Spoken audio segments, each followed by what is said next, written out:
Have you ever stared at a blinking cursor and a blank computer screen wondering how on earth you were going to meet your essay's 5-page requirement?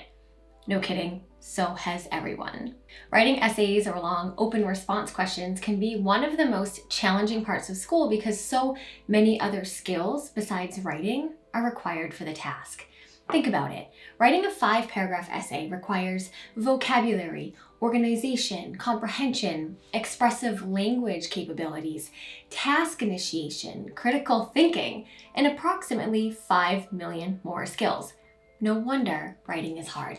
In this video, you're going to learn 4 writing tips for students who get stuck while writing. These are the very tips that I share with my own students and clients who come to me for explicit writing instruction, and I thought that I would share them with you too.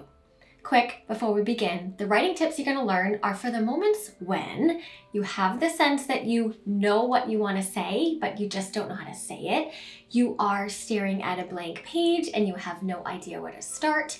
And you have written a few sentences, but you feel like you've said it all and you have nothing else to say. Hi, I'm Katie Azevedo of schoolhabits.com. I'm a private study skills and executive function coach who teaches students and professionals strategies to learn and work smarter. And that's also the name of my podcast if you want to check that out. Writing tip number 1, know what to say before figuring out how to say it. Have you ever felt that you know what to say, but you don't know how to say it? Probably because you're watching this video, but here's the thing. This is almost always not true. Almost always, when we think this, it's because we actually don't know what to say, but we're interpreting that as we don't know how to say it. Let me say this clearly. We have to know what we are trying to say in our writing first. What is it that we want to get across? What is our point? What is our message? Only once we're clear on what to say can we move on to figuring out how to say it.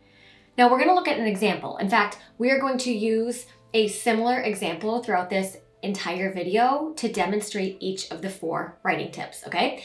The book that we're going to use as our ongoing example is a separate piece by John Knowles. If you haven't read this book, it is perfectly fine. You're still going to be able to follow along.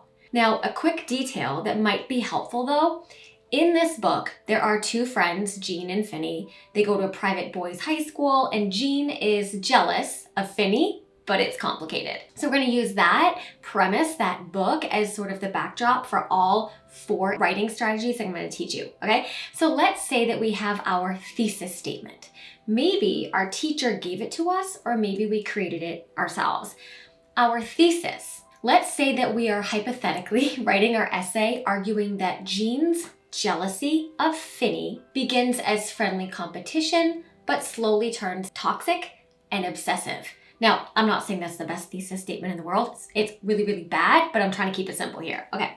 The issue that you might be having is that you find a quote from the book, from the scene, where Finney casually breaks the school swimming record without even trying, and Jean feels jealous. Okay? You want to analyze the quote and connect it to your thesis, but you claim you don't know how to say this. Remember, we're still in the strategy of you think you don't know how to say something, but in reality, you don't know what to say. Okay, so the quote that we're going to analyze is, I'm quoting from John Knowles, "Perhaps for that reason, his accomplishment took root in my mind and grew rapidly in the darkness where I was forced to hide it." All right, so let's talk about the writing strategy. Think about what you actually want to say. We don't focus on the how yet. We only focus on the what. The how comes second. If you were talking to a friend about this quote, what would you say to them? What would you say to convince your friend that the quote proves the thesis and Jean's jealousy of Finney begins as friendly competition but slowly turns toxic and obsessive? Would you talk about the use of the word root and how that indicates maybe Jean's jealousy is growing and it's like deep-seated? Would you talk about the word darkness, right? That suggests Jean's feelings are becoming dark and deep and heavy. The idea is that we have to think about what we actually want to say before we figure out how to say it. It's not how, it's what. We can always figure out the how. In fact, some of the other strategies that we're going to talk about are going to help you figure out the how, but we will never get to the how if we can't wrap our brains around what our point is in the first place. Okay, writing tip number 2, use placeholder text.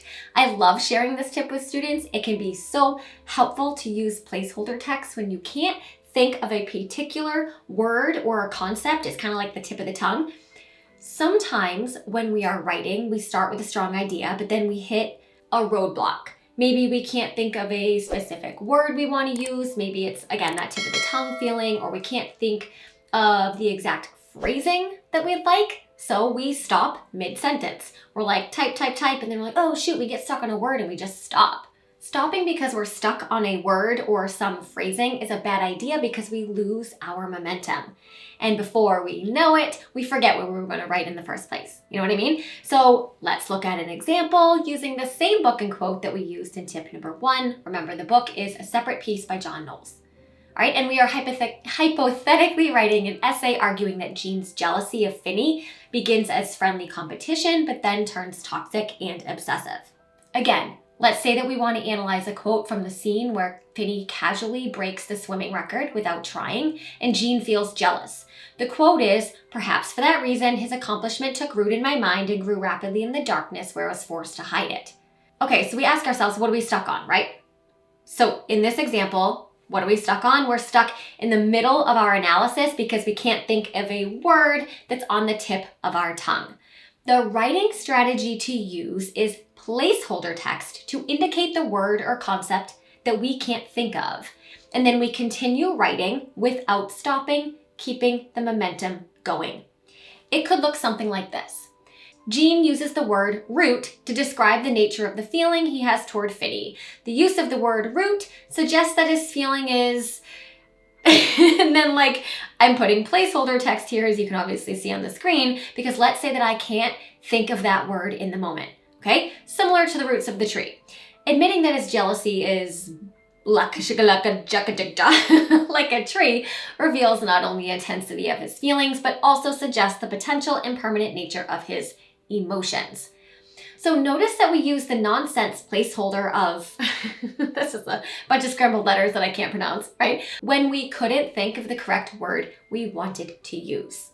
Now, if we had stopped writing to think of the word, we would have lost our train of thought. We would have derailed our momentum and become hyper-focused on figuring out that one silly word instead of the larger picture. Hyper-focusing on a single word or a concept, maybe a phrase, when writing is a fast track to getting stuck because we lose focus of what we're actually trying to say. And then we get frustrated and we stop writing altogether. All right, moving on to writing tip number 3, use false starts. Now, this is something that I always did as a writer. I still do because I'm still a writer, but I actually only began teaching it a few years ago when a student saw me doing it during one of our sessions and asked me to explain it. They were like, what are you doing? I was like, oh, don't you do this too? Apparently not, so here we are. The writing tip is effective when you don't know how to begin a sentence.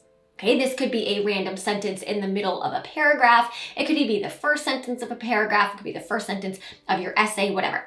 So here is how the strategy works. We start writing a sentence in any way we can think of. Okay, it can be real bad. It doesn't have to make sense. It can be the wrong words, just words on the page. Start writing a sentence in any way we can think of.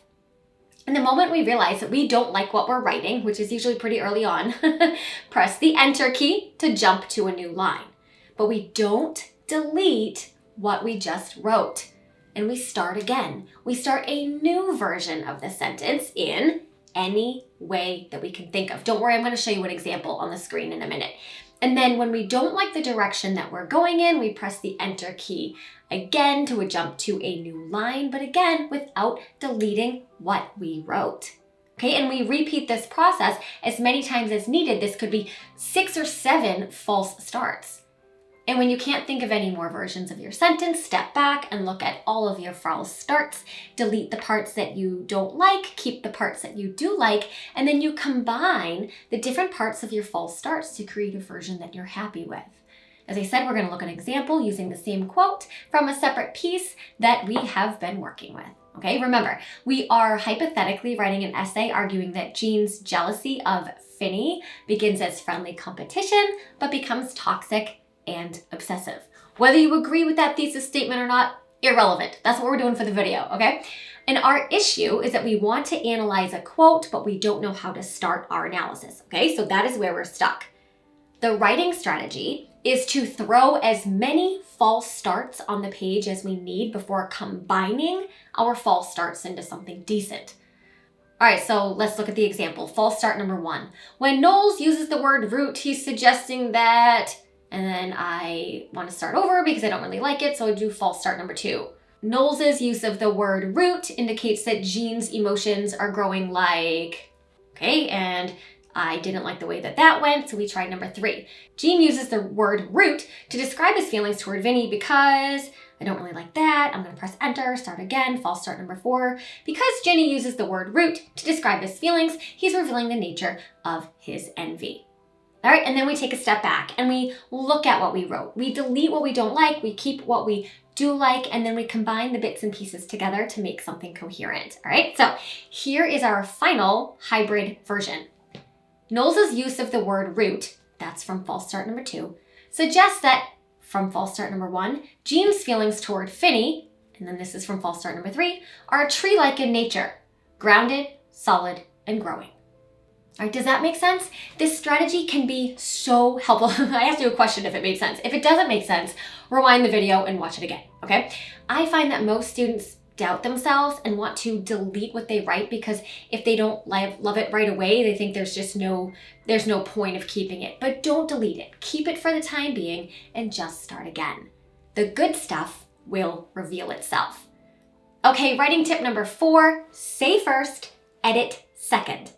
Many of my students get stuck when they're trying to get ideas out of their heads, out of their fingertips, and onto the page, okay? This isn't the same problem that I talked about in tip 1, which is when students don't know what to say, and they think it's that they don't know how to say it, but in reality, they don't know what to say. This is different. In this scenario, we know what to say, and we can mostly verbally communicate it, but we get stuck trying to transform our spoken words into written language. Now, why is this? Okay, so conversational communication is different than written communication.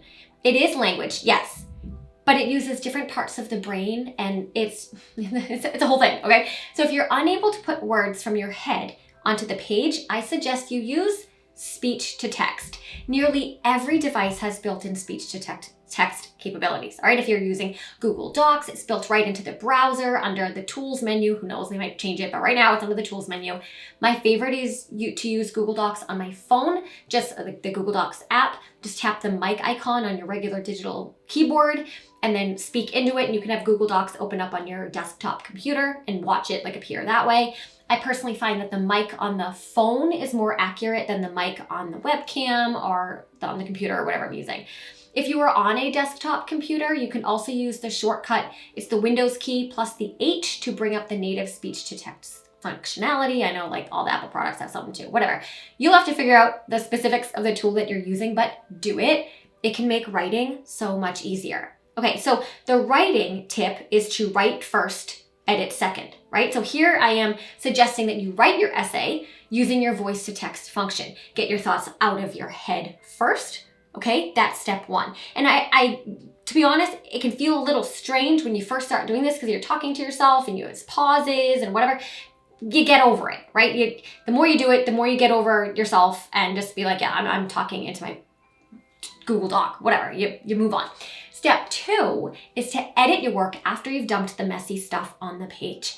Okay, so writing is one step, editing is another step. All right, so let's look at an example using, you guessed it, A Separate Piece by John Knowles.